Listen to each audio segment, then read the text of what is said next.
Tepangkeun wasta simkuring Charles Ricardo Sihombing di kelas 11 MIPA genep. Salam sejahtera kasadayana.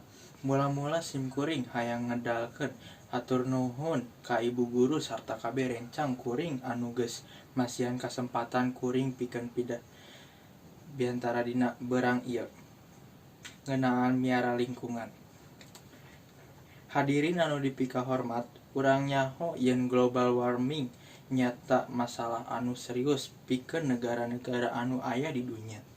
Global warming teh lumangsung sabab kagiatan manusia anu bisa ngarusak bumi tempat urang hirup. Global warming nyata proses kanakan suhu rata-rata atmosfer sagara sarta bumi. Global warming ieu ngabogaan akibat anu picilakaeun pikeun kahirupan makhluk hidup. Seperti suhu hawa ngaronjet di luhur rata-rata, mindengna lumangsung cuaca anu henteu menentu seperti ayeuna ieu. Parobahan iklim global warming tak akibat ti efek imah kaca, kebakaran leuweung, jeung sebagai lainnya.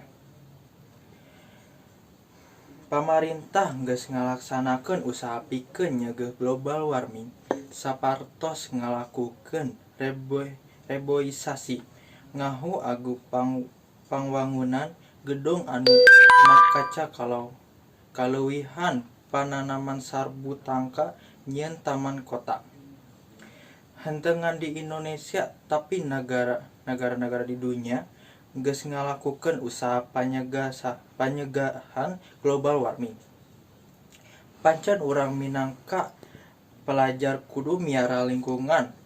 Global warming henteu ngancem makhluk hirup anu aya di bumi ieu.